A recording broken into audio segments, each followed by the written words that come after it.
Once again, good day and welcome sa ating continuation ng Lesson 1. No? So, ang topic natin ngayon is inverse variation. So, last time, ang pinag-aralan natin ay direct variation. So, paalala lang, no?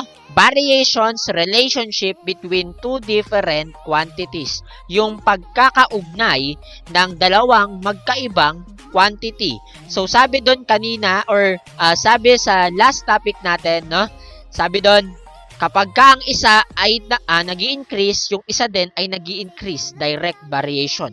Kapag ang isa ay nagde-decrease, yung isa din ay nagde-decrease, direct variation.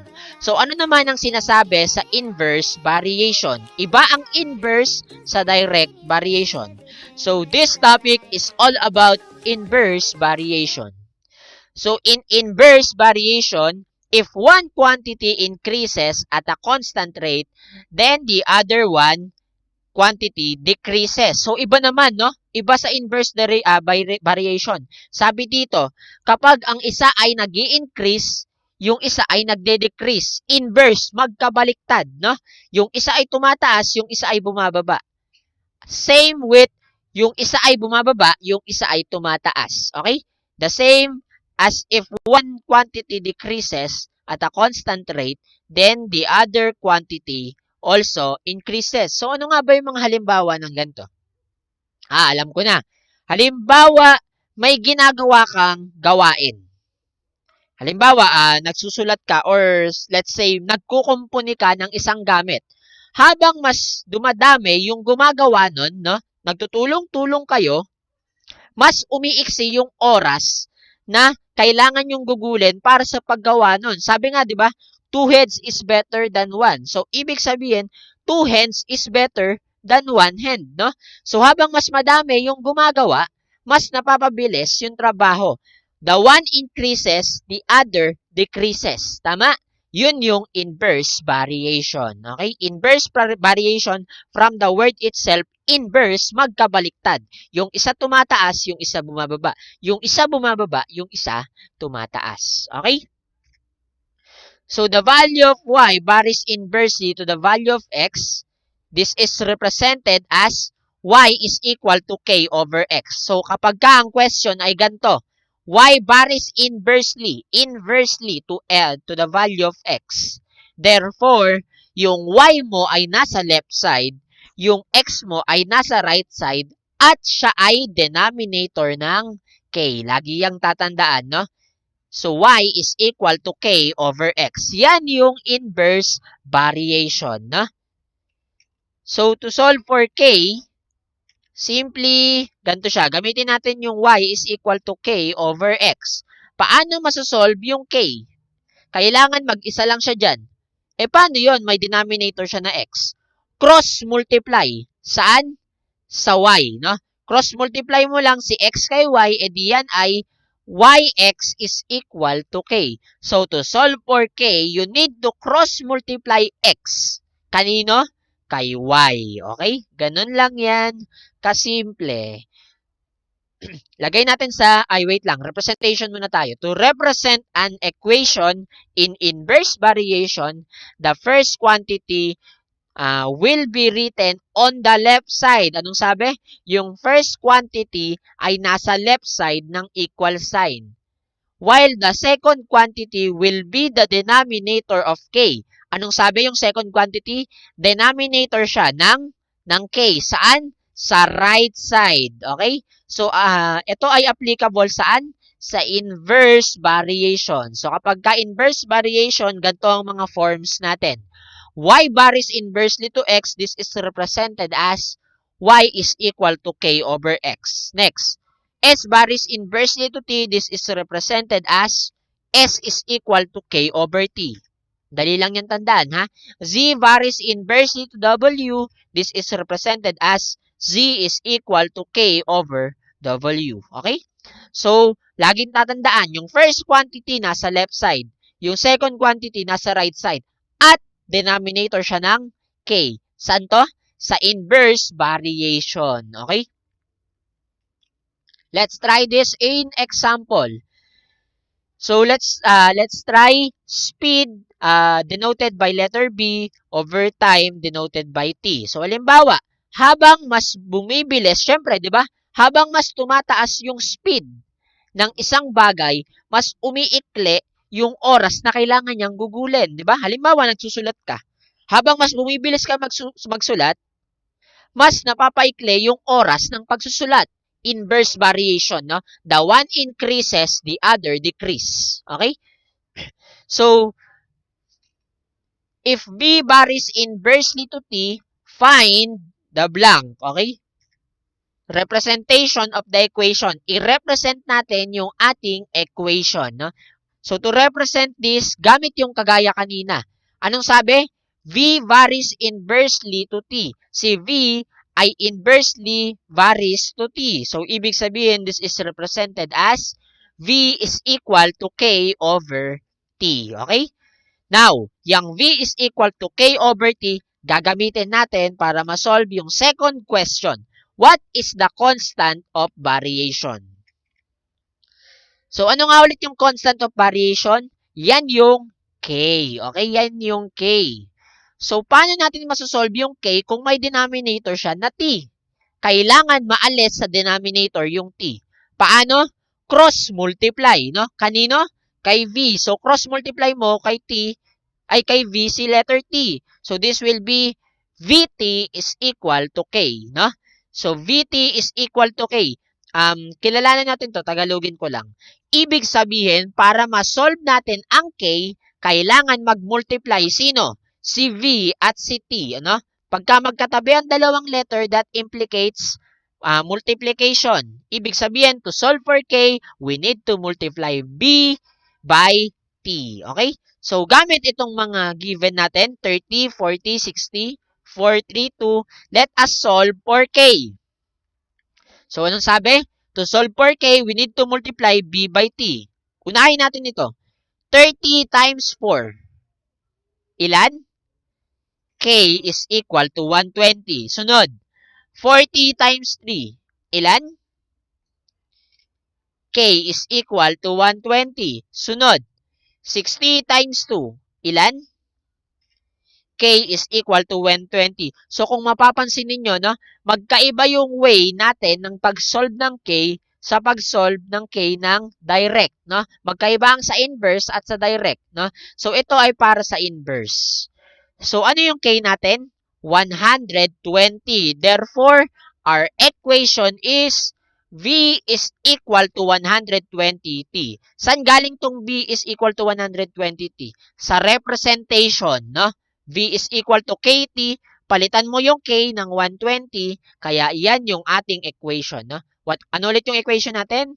V is equal to 120T. Okay? So, using this equation, we can solve for the second or for the fourth problem. Find B when T is 10. Hanapin si B kapag ang T ay 10. No? Ano yung T natin?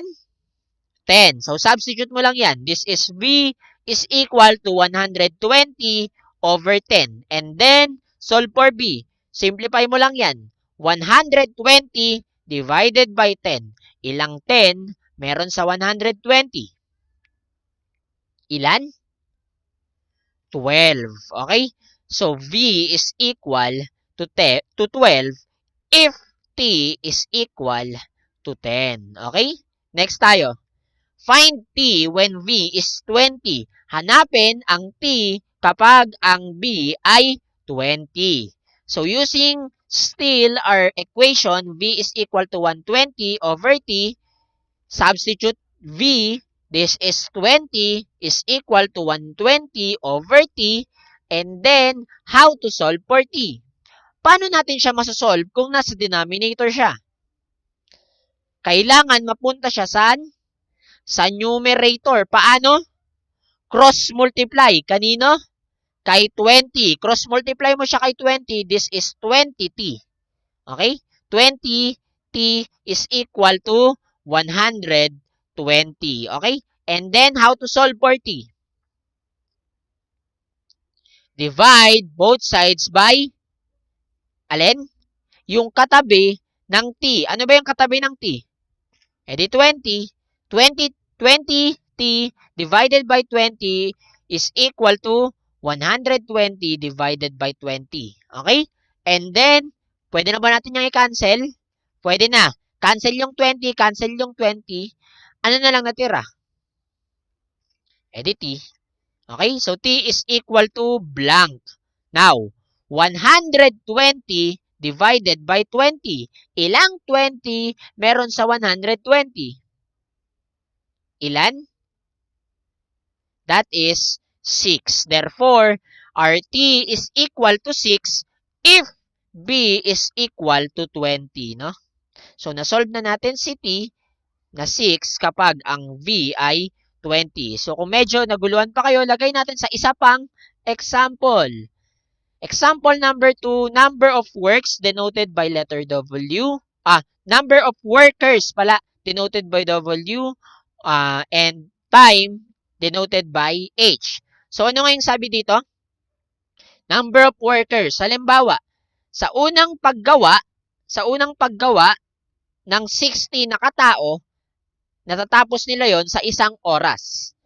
Sa paggawa ng 30 na katao, natatapos nila yon ng 2 oras. Kapag gumawa ang 20 na tao, natatapos nila yon ng 3 oras. Kapag naggumawa ang 15 na tao, natatapos nila yon ng 4 na oras. So kung mapapansin niyo, no, habang mas kumukonti yung gumagawa, mas tumatagal yung oras, no? The one decreases, the other increases. The number of workers decreases, the time increases, no?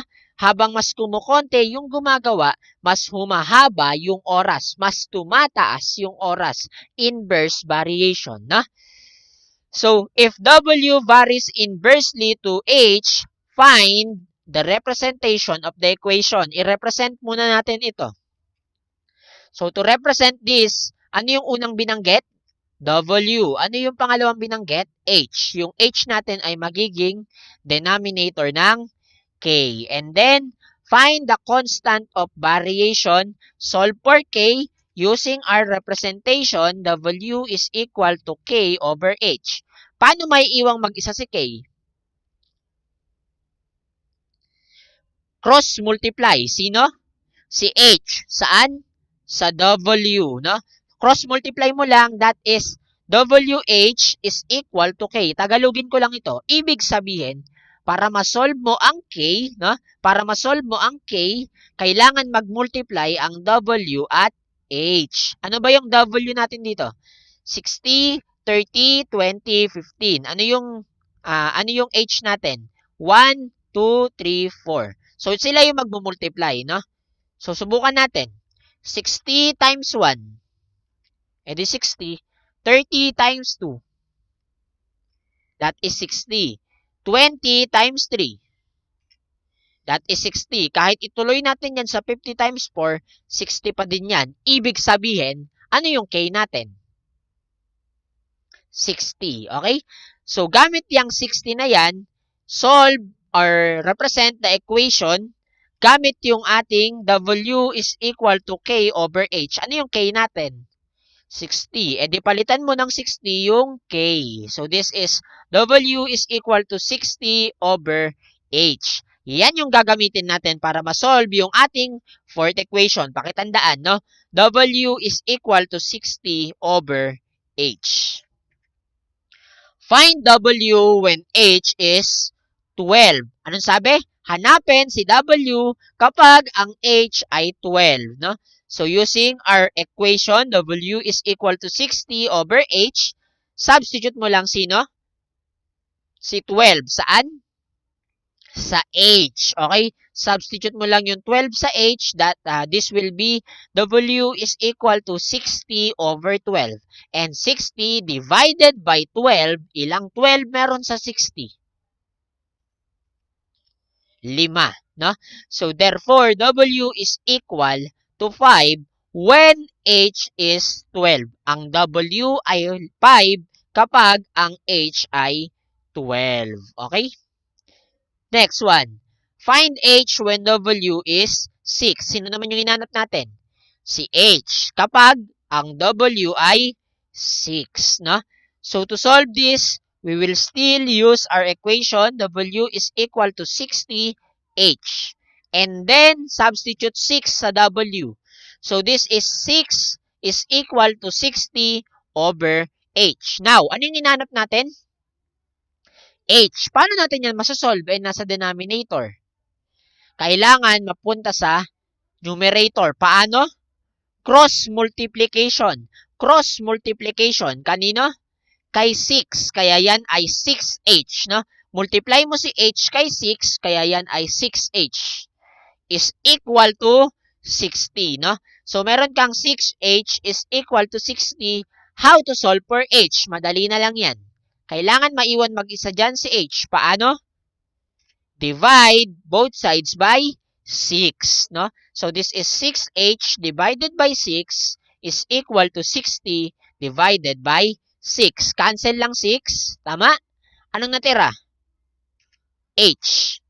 And then, 60 divided by 6. Ilang 6 meron sa 60? 10. Therefore, H is equal to 10 if W is equal to 6. Okay? H is equal to 10 if W is equal to 6. Yan ang ating inverse variation. The one increases, the other decreases. The one decreases, the other increases. Okay? Habang mas dumadami yung gumagawa, mas kumukonte yung oras ng paggawa. Yan ang perfect example ng inverse variation. No? So, the spelling of the heart contains an ear in the middle. Kaya kung marunong tayong magmahal, dapat marunong tayong makinig. I hope you learned a lot today. Keep safe and goodbye!